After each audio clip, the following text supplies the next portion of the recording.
നമസ്തേ, ഗീതാസബരിയയിലേക്ക് സ്വാഗതം. ഇന്നത്തെ ഗീതാസബരിയയിൽ ഭഗവത്ഗീതയിലെ 3-ാം അധ്യായമായ കർമ്മയോഗത്തിലെ 31-32 ശ്ലോകങ്ങളാണ് നാം ചർച്ച ചെയ്യുന്നത്. കർമ്മത്തിൻ്റെ പ്രാധാന്യമാണ് പറയുന്നത്. ഈ കർമ്മം അനുഷ്ഠിക്കാൻ ശ്രീ ഭഗവാൻ ആവശ്യപ്പെടുന്നു. മനുഷ്യൻ്റെ കർത്തവ്യം അനുഷ്ഠിക്കുക എന്നതിൽ നിന്ന് ഒരു വ്യക്തിക്കും രക്ഷപ്പെടാൻ സാധിക്കുകയില്ല. ആ കർത്തവ്യം അനുഷ്ഠിക്കുന്നതിലൂടെ മാത്രമേ ഒരാൾക്ക് ജീവിതം തന്നെ മുമ്പോട്ട് കൊണ്ടുപോകാൻ സാധിക്കുകയുള്ളൂ. അങ്ങനെ ആ കർത്തവ്യ കർമ്മം അനുഷ്ഠിക്കുന്നതിലൂടെ അതിന് ആവശ്യമായ പോസിറ്റീവായിട്ടുള്ള ആശയങ്ങൾ, പോസിറ്റീവ് തിങ്കിങ് നമ്മുടെ ഉള്ളിൽ ബിൽഡപ്പ് ചെയ്തുകൊണ്ട്, അതാണ് കർമ്മയോഗം എന്ന് പറയുന്നത്. അങ്ങനെ പോസിറ്റീവായി ചിന്തിച്ചുകൊണ്ട് കർമ്മം അനുഷ്ഠിക്കുന്നതിനാണ് കർമ്മയോഗം എന്ന് പറയുക. അതായത് ഒരു കർമ്മത്തിൻ്റെ ഫലം നമ്മുടെ നിയന്ത്രണത്തിലല്ല എന്ന് മനസ്സിലാക്കിക്കൊണ്ട്, അത് ആ കർമ്മഫലത്തെക്കുറിച്ച് വറീഡാവുന്നത് അർത്ഥമില്ലാത്ത കാര്യമാണ് എന്ന് മനസ്സിലാക്കിക്കൊണ്ട്, അതാണ് പോസിറ്റീവ് തിങ്കിങ്. അങ്ങനെ കർമ്മത്തിൽ ഏർപ്പെടുക. അതുപോലെ ഈ കർമ്മം എന്ന് പറയുന്നത് ഈശ്വരനിശ്ചിതമാണ്. ഞാൻ എൻ്റെ ഇഷ്ടത്തിന് ചെയ്യുന്നതല്ല. ഞാൻ വിചാരിച്ചാൽ പോലും എനിക്ക് യഥാർത്ഥത്തിൽ മറ്റൊരു തരത്തിൽ കർമ്മം ചെയ്യാൻ കഴിയില്ല. കാരണം അത് ഈശ്വര നിശ്ചിതമാണ്. ഈശ്വരൻ നമ്മളെ ഒരു പ്രത്യേക സ്ഥലത്ത് കൊണ്ടു നിർത്തി ആ കർമ്മം ഇങ്ങനെ നിരന്തരം ചെയ്യിച്ചുകൊണ്ടിരിക്കുകയാണ്. നമ്മൾ ഡിസിഷൻ എടുക്കുന്നത് പോലും ഈശ്വരൻ നിശ്ചയിക്കുന്ന ഡിസിഷനാണ് നമ്മൾ എടുക്കുന്നത്. അതാണ് ഈ പ്രപഞ്ചത്തിലെ ഓരോ പോയിന്റിലും അങ്ങനെ ആ ഈശ്വര നിശ്ചിതമായിട്ടുള്ള കാര്യങ്ങളാണ് നിരന്തരം നടന്നുകൊണ്ടിരിക്കുന്നത്. അതാണ് വളരെ പ്രധാനപ്പെട്ട ഭഗവത്ഗീതയുടെ ഒരു അടിസ്ഥാന സങ്കല്പം എന്ന് പറയുന്നത്, അടിസ്ഥാന പാഠം എന്ന് പറയുന്നത്. ഇവിടെ ഈ 31-32 ശ്ലോകങ്ങളിൽ മേ മതം എന്ന് ശ്രീ ഭഗവാൻ പറയുന്നു. എൻ്റെ അഭിപ്രായം എന്താണ്? ആ ശ്രീ ഭഗവാന്റെ അഭിപ്രായം, ശ്രീ ഭഗവാന്റെ അഭിപ്രായം ഫോളോ ചെയ്യുമ്പോഴാണ് ഒരാൾക്ക് പ്രോഗ്രസ് ഉണ്ടാവുന്നത് എന്ന് അദ്ദേഹം പറയുന്നു. അതെന്താണ് അദ്ദേഹത്തിൻ്റെ അഭിപ്രായം? ഒരാൾ കർത്തവ്യകർമ്മം ചെയ്യണം. അങ്ങനെ കർത്തവ്യകർമ്മം ചെയ്യുന്നതിലൂടെ ഹൃദയശുദ്ധി ഉണ്ടാവുകയും ആശയശുദ്ധി ഉണ്ടാവുകയും ചിന്താശുദ്ധി ഉണ്ടാവുകയും ചെയ്യുന്നു. അതിലൂടെ ഈ നശ്വരമായ ശരീര മനസ്സുകളിൽ നിന്ന് വ്യത്യസ്ത സ്വഭാവത്തോടു കൂടിയ അനശ്വരമായ ആത്മചൈതന്യത്തെ അനുഭവിക്കുന്നു. ഇത് ഭാരതീയ ചിന്തയുടെ വളരെ വളരെ അടിസ്ഥാന ഘടകമാണ് ഈ ആത്മാവ് എന്ന ഒരാശയം. അനശ്വരമായ ആത്മാവിൻ്റെ മുകളിലാണ് ഒരു നദി പോലെ ഈ നശ്വരമായ ഈ ജീവിതം ഇങ്ങനെ ഒഴുകിക്കൊണ്ടിരിക്കുന്നത് എന്നുള്ളതാണ് നമ്മുടെ ഒരു പരമ്പരാഗതമായ അറിവ്, ആശയം. ഇങ്ങനെ ഈ ആത്മാവിനെ കുറിച്ച് ബോധമുണ്ടായി കഴിയുമ്പോൾ നശ്വരമായ ഈ ജീവിതത്തിലെ, നിരന്തരം മാറിക്കൊണ്ടിരിക്കുന്ന ഈ ജീവിതത്തിലെ ദുഃഖങ്ങൾ ഈ അനശ്വര ചൈതന്യമായ ആത്മാവായ എന്നെ ബാധിക്കാതിരിക്കും. അതാണ് മോക്ഷം എന്ന് പറയുന്നത്. അപ്പോൾ കർമാനുഷ്ഠാനത്തിലൂടെ ഹൃദയശുദ്ധി ഉണ്ടാക്കുകയും ആ ഹൃദയശുദ്ധിയിലൂടെ ജ്ഞാനമുണ്ടാവുകയും ആത്മജ്ഞാനമുണ്ടാവുകയും ആ ആത്മജ്ഞാനത്തിലൂടെ മോക്ഷം അഥവാ ദുഃഖനിവൃത്തി, ആത്യന്തിക ദുഃഖനിവൃത്തി കൈവരികയും ചെയ്യുക എന്നതാണ് ആ പരമ്പരയാ മോക്ഷം പ്രാപിക്കുന്ന. മോക്ഷം എന്ന് പറഞ്ഞാൽ ഇപ്പോൾ ഈ നിമിഷം ദുഃഖത്തിൽ നിന്ന് നമ്മൾ ഫ്രീ ആയി 100% റിലാക്സ്ഡ് ആവുന്ന ഒരവസ്ഥയാണ് മോക്ഷം എന്ന് പറയുന്നത്. ഈ ഒരവസ്ഥ ഇപ്പോൾ ഈ സമയത്ത് കിട്ടണം. അതാണ് ശ്രീ ഭഗവാന്റെ മതം. അത് ആ മതം എന്ന് പറയുന്നത് ഏതെങ്കിലും ഒരു കൃത്യമായ കർമ്മം മാത്രമല്ല. ഏത് കർമ്മം ചെയ്താലും, ഏത് കർമ്മം, ഓഫീസിലെ കർമ്മം ചെയ്തോട്ടെ, കൃഷി ചെയ്യുന്നയാളാണെങ്കിൽ കൃഷി ചെയ്യുന്ന കർമ്മം ചെയ്തോട്ടെ, ബിസിനസ്സുകാരനാണെങ്കിൽ അങ്ങനെ, അധ്യാപകനാണെങ്കിൽ അങ്ങനെ ഏത് കർമ്മമാണോ ചെയ്യുന്നത് ആ കർമ്മത്തെ നേരത്തെ പറഞ്ഞ പോലെ കർമ്മയോഗമായി അതിൻ്റെ കർമ്മഫലത്തെക്കുറിച്ച് വറീഡാവാതെ അത് ഈശ്വര നിശ്ചിതമാണെന്നുള്ള ധാരണയോടുകൂടി ചെയ്താൽ മതി. അങ്ങനെ ചെയ്താൽ ഈ ഹൃദയശുദ്ധി ഉണ്ടാവുകയും ആത്മജ്ഞാനം ഉണ്ടാവുകയും ആത്മാവിനെ അറിയുകയും, ഇത് സാധാരണ മനുഷ്യരായ ആൾക്കാർക്കൊക്കെ ഈ ആത്മജ്ഞാനമൊക്കെ ഉണ്ടാവുമോ എന്ന് ചോദിച്ചാൽ സാധാരണ മനുഷ്യർക്കാണ് ആത്മജ്ഞാനം ഉണ്ടാവേണ്ടതും നമുക്കാണ് ആ ആനന്ദം ഉണ്ടാവേണ്ടതും. അത് എല്ലാ വ്യക്തികൾക്കും ഉണ്ടാവും. അത് ശാസ്ത്രം ഒന്ന് പഠിച്ച് നമ്മളൊന്ന് മനനം ചെയ്ത് അതിനെക്കുറിച്ചൊന്ന് ആലോചിച്ച് മനസ്സിലാക്കാൻ ശ്രമിച്ചാൽ ഈ സാക്ഷിയായ ആത്മാവിനെ നമുക്ക് തന്നെ നമ്മുടെ ഉള്ളിൽ അനുഭവിക്കാൻ കഴിയും. അതാണ് ഇവിടെ പറയുന്നത് ശ്രീ ഭഗവാന്റെ മതം എന്ന്. നോക്കൂ, യേ മേ മതമിതം നിത്യം അനുതിഷ്ഠന്തി മാനവാഹ ശ്രദ്ധാവന്തോ ന ശൂയന്തോ മുച്യന്തേ തേപി കർമ്മഭി. യേ മേ മതം ഇദം നിത്യം അനുതിഷ്ഠന്തി മാനവാഹ. മാനവാഹ, മാനവന്മാർ. യേ, യാതൊരുവരാണോ, മേ ഇദം മതം, എൻ്റെ ഇപ്രകാരമുള്ള മതം, അഭിപ്രായം. എന്താണത്? കർത്തവ്യമനുഷ്ഠിക്കുക. ആ കർത്തവ്യത്തെ എങ്ങനെ അനുഷ്ഠിക്കണം? കർമ്മയോഗമായി അനുഷ്ഠിക്കുക. അതിൻ്റെ ഫലത്തെക്കുറിച്ചുള്ള വറീസ് ഒഴിവാക്കിക്കൊണ്ട് അത് ഈശ്വരനിശ്ചിതമാണെന്നുള്ള ഭാവത്തോടു കൂടി അനുഷ്ഠിക്കുക. അങ്ങനെ അനുഷ്ഠിക്കുന്നതിലൂടെ ഹൃദയശുദ്ധി ഉണ്ടാവുകയും ആ ഹൃദയശുദ്ധിയുടെ ഫലമായി ആത്മാവിനെക്കുറിച്ചുള്ള, അനശ്വര ചൈതന്യമായ ആത്മാവിനെക്കുറിച്ചുള്ള അനുഭവവും ധാരണയും ഒരാൾക്കുണ്ടാവുകയും അതിലൂടെ ഈ ദുഃഖങ്ങളിൽ നിന്ന് മുക്തനായി, ദുഃഖങ്ങളാണ് നമ്മുടെ ടെൻഷൻ അല്ലെങ്കിൽ നമ്മുടെ സ്ട്രെസ് എന്ന് പറയുന്നത്, അതിൽ നിന്ന് മുക്തനായി റിലാക്സ്ഡ് ആവുന്ന, 100% റിലാക്സ്ഡ് ആവുന്ന അവസ്ഥയാണ് മോക്ഷം എന്ന് പറയുന്നത്. ഇതാണ് ശ്രീ ഭഗവാന്റെ മതം. യേ മേ മതം ഇദം നിത്യം, എപ്പോഴും എന്നും, അനുതിഷ്ഠന്തി മാനവാഹ. അനുതിഷ്ഠന്തി, അത് തന്നെ അനുസരിച്ച് പ്രവർത്തിക്കുക. അതാണ് അനുതിഷ്ഠന്തി.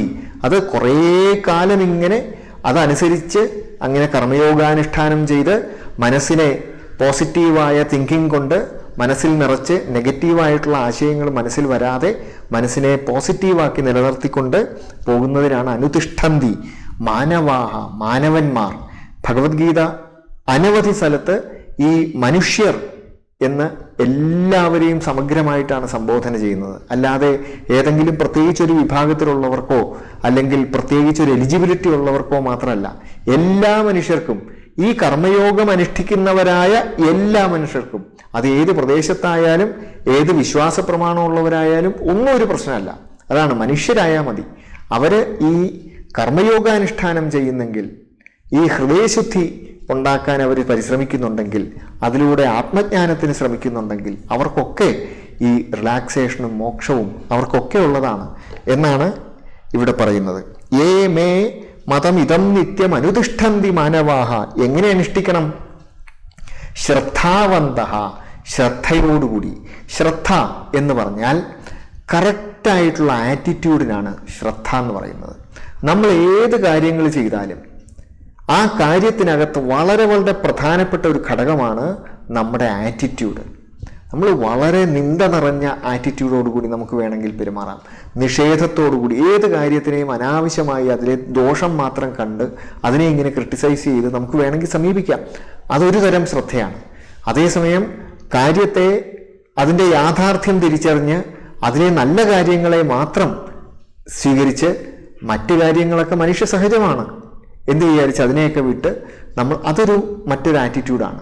ഇങ്ങനെ വളരെ പോസിറ്റീവായിട്ടുള്ള ഒരു ആറ്റിറ്റ്യൂഡിലൂടെ നമ്മൾ നല്ല ആശയങ്ങളെ നല്ല രീതിയിൽ സ്വീകരിക്കുകയും ചീത്ത ആശയങ്ങളെ ചീത്തയായി ഉപേക്ഷിക്കുകയും അതിനെക്കുറിച്ച് നമ്മൾ അനാവശ്യമായി വീണ്ടും വീണ്ടും പറഞ്ഞ് അതിനെ ഇങ്ങനെ പൊക്കി കൊണ്ടുവരണ്ട. ഈ മനസ്സിലെ ആശയങ്ങളുടെ ഒരു പ്രത്യേകത, നെഗറ്റീവായിട്ടുള്ള ആശയങ്ങളാണെങ്കിലും അതിനെ വീണ്ടും വീണ്ടും പറഞ്ഞുകൊണ്ടിരുന്ന അതിനെക്കുറിച്ചുള്ള അനുസ്മരണയാണ് വീണ്ടും വീണ്ടും ഉണ്ടാവുക. അതുകൊണ്ട് നെഗറ്റീവായിട്ടുള്ള ആശയങ്ങളെ നമ്മൾ പ്രതിഷേധിക്കാനോ അതിൻ്റെ പുറകെ അതില്ലാതെയാക്കാനോ ഒന്നും പോകേണ്ട കാര്യമില്ല. പോസിറ്റീവായിട്ടുള്ള ആശയങ്ങളെ നമ്മൾ അതാണ്, അവിടെ ആയിരിക്കണം നമ്മുടെ ശ്രദ്ധ. അതാണ് കറക്റ്റ് ആറ്റിറ്റ്യൂഡ് എന്ന് പറയുന്നത്. നെഗറ്റീവായിട്ടുള്ള കാര്യങ്ങളെ വിട്ടിട്ട് പോസിറ്റീവായിട്ടുള്ള കാര്യങ്ങളിൽ ശ്രദ്ധ കേന്ദ്രീകരിക്കുന്ന ആ ഒരു ആറ്റിറ്റ്യൂഡ്, അതാണ് ശ്രദ്ധാവന്തഃ, കറക്റ്റായിട്ടുള്ള ആറ്റിറ്റ്യൂഡോടുകൂടി. അനസൂയന്തഃ, യാതൊരു വിധത്തിലുള്ള അസൂയയും കൂടാതെ. അതായത് എല്ലാം ഈശ്വര നിശ്ചയമാണ് എന്ന് പറഞ്ഞാൽ ഈശ്വരൻ എങ്ങനെയാ ഇതെല്ലാം നിശ്ചയിക്കാൻ പറ്റുന്നത്? ഞാനാണ് ചെയ്യുന്ന കർമ്മം, ആ ഞാൻ ചെയ്യുന്ന കർമ്മത്തെ ഈശ്വര നിശ്ചിതമാണ് എന്നെങ്ങനെ ഞാൻ പറയും എന്ന് ഈശ്വരനോട് തോന്നുന്ന ഒരു മത്സരബുദ്ധി, ഒരു അസൂയ, ആ ഒരു അസൂയ അറിവില്ലായ്മയിൽ നിന്ന് ഉണ്ടാകുന്നതാണ്. യഥാർത്ഥത്തിൽ ഈശ്വരനാണ് ഈ പ്രപഞ്ചം മുഴുവൻ നയിക്കുന്നത്. ഓരോ നിമിഷവും നമ്മുടെ ശ്വാസോച്ഛ്വാസം പോലും ഒരു പഴം അതിൻ്റെ തൊലി കളഞ്ഞിട്ട് കഴിക്കാൻ മാത്രമേ നമുക്ക് കഴിയുള്ളൂ. അതിൻ്റെ പിന്നത്തെ മുഴുവൻ പ്രോസസ്സും നമ്മുടെ നിയന്ത്രണത്തിലല്ല, ആരുടെ നിയന്ത്രണത്തിലാണ്? ഇങ്ങനെ ഈ പ്രപഞ്ചത്തിലുള്ള ഓരോ നിമിഷവും നിയന്ത്രിച്ചു കൊണ്ടിരിക്കുന്നത് ആ പരമാത്മ ചൈതന്യമാണ്. അദ്ദേഹത്തോടുള്ള അസൂയയില്ലാതെ അദ്ദേഹത്തെ പ്രേമപൂർവം ഭക്തിപൂർവം മനസ്സിൽ അംഗീകരിച്ചുകൊണ്ട് ആ തരത്തിലുള്ള ഒരു ആറ്റിറ്റ്യൂഡ്, അതാണ് ശ്രദ്ധാവന്തഃ അനസൂയന്തഃ മുച്യന്തേ തേപി കർമ്മഭി. അങ്ങനെയുള്ളവർ കർമ്മത്തിൽ നിന്ന് മുക്തരാകും. ഇവിടെ കർമ്മം എന്നുള്ളത് കൊണ്ട് ഉദ്ദേശിക്കുന്നത് കർമ്മബന്ധമാണ്. അതായത് നേരത്തെ ഗീതാസഭജിയുടെ മുൻ എപ്പിസോഡുകളിൽ പറഞ്ഞിട്ടുണ്ട്, ഒരു കർമ്മം അനുഷ്ഠിക്കുമ്പോൾ ഈ കർമ്മം നമ്മുടെ മനസ്സിൽ ഒരു വാസന സൃഷ്ടിക്കും. ആ വാസനയിൽ നിന്ന് വീണ്ടും പുതിയ താല്പര്യങ്ങളും അതിൽ നിന്ന് പുതിയ കർമ്മങ്ങളും ഇങ്ങനെ ആ കർമ്മങ്ങളുടെ ഒരു വലിയ ചെയിൻ രൂപപ്പെടും. അതിൽ നമ്മൾ ഒരിക്കലും രക്ഷ പ്രാപിക്കാതിരിക്കും. ആ അങ്ങനെയുള്ള ഒരു കർമ്മത്തിൻ്റെ ആ ഒരു ചെയിൻ, അതാണ് ഇവിടെ കർമ്മം എന്ന് ഇവിടെ ഒറ്റ വാക്കുകൊണ്ട് ഉദ്ദേശിക്കുന്നത്. അതിൽ നിന്ന് മുക്തരായിത്തീരും എന്ന്. അതെങ്ങനെ മുക്തരായിത്തീരും? ഈ കർമ്മം, നമ്മൾ ചെയ്യുന്ന കർമ്മം ഞാൻ ആത്മാവാണ് എന്ന ഭാവത്തിൽ, ഞാൻ പരമാത്മ ചൈതന്യത്തിൻ്റെ ഒരംശം തന്നെയാണ് എന്ന ഒരു ഭാവത്തോടുകൂടി ഞാൻ കർമ്മം ചെയ്യുന്ന സമയത്ത് ഈ കർമ്മത്തിൻ്റെ ഒരു സാക്ഷിയായിത്തീരും. ഞാനാണ് കർമ്മം ചെയ്യുന്നതെന്നുള്ള ഭാവം എനിക്കുണ്ടാകാതിരിക്കുമ്പോൾ ഈ കർമ്മത്തിൻ്റെ ഒരു വാസന നമ്മളിൽ വന്നു ചേരാതിരിക്കും. അങ്ങനെ നമ്മൾ മുക്തനായിത്തീരും, ഫ്രീ ആയിത്തീരും. മനസ്സുകൊണ്ട് യഥാർത്ഥത്തിലുള്ള റിലാക്സേഷൻ നമ്മൾ അനുഭവിക്കും. അതാണ് റിയൽ റിലാക്സേഷൻ എന്ന് പറയുന്നത്. സ്ട്രെസ് ഇല്ലാത്ത, ടെൻഷൻ ഇല്ലാത്ത ഒരവസ്ഥ. അത് ജ്ഞാനത്തിലൂടെ മാത്രമേ ഉണ്ടാവുള്ളൂ എന്നുള്ളതാണ് ഭഗവത്ഗീതയുടെ ടീച്ചിങ്. അതാണ് ആ ശ്രീ ഭഗവാന്റെ മതം. യേ മേ മതമിതം നിത്യം അനുതിഷ്ഠന്തി മാനവാഹ ശ്രദ്ധാവന്തോ അനസൂയന്തോ മുച്യന്തേ തേപി കർമ്മഭി. ഈ കർമ്മബന്ധത്തിൽ നിന്ന് അവർ മുക്തരായി ആ ശാന്തിയും ആ സമാധാനവും ആ റിലാക്സേഷനും അവരനുഭവിക്കും. അതേസമയം അങ്ങനെ അല്ലെങ്കിലോ? അതാണ് ഇവിടെ പറയുന്നത്. യേ ത്വേതദഭ്യസൂയന്ത നാനുതിഷ്ഠന്തി മേ മതം സർവജ്ഞാന വിമൂഢാംസ്താൻ വിദ്ധി നഷ്ടാനചേതസ. യേ യാതൊരുവരാണോ, തു നേരെ മറിച്ച് നേരത്തെ പറഞ്ഞതിൽ നിന്ന് വിപരീതമായി, ഏതത് ഈ പറഞ്ഞ ഈ മതം, ശ്രീ ഭഗവാന്റെ മതം, അത് അഭ്യസൂയന്തഃ അസൂയയോടുകൂടി, അങ്ങേയറ്റത്തെ അസൂയയോടുകൂടി. ഇവിടെ അസൂയ എന്ന് പറയുന്നത് വെറുപ്പോടുകൂടി.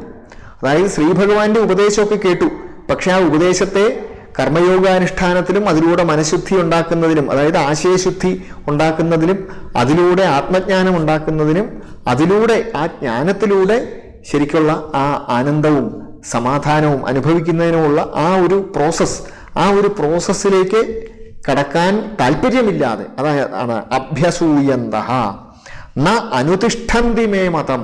എൻ്റെ മതം ആരാണോ അനുഷ്ഠിക്കാതിരിക്കുന്നത്, ഈ കർമ്മയോഗാനുഷ്ഠാനത്തിൽ ഏർപ്പെടാതിരിക്കുന്നത്, ബോധപൂർവം ഈ ഒരു സാധനാ പദ്ധതിയിൽ അയാൾ പ്രവേശിക്കാതിരിക്കുന്നത്, സർവജ്ഞാന വിമൂഢാൻ താൻ. എങ്ങനെയാണ് അയാൾക്ക് ദോഷം ഉണ്ടാകുന്നത്? സർവജ്ഞാന വിമൂഢനായിത്തീരും. സർവജ്ഞാനം എന്ന് പറഞ്ഞാൽ ആത്മജ്ഞാനമാണ്.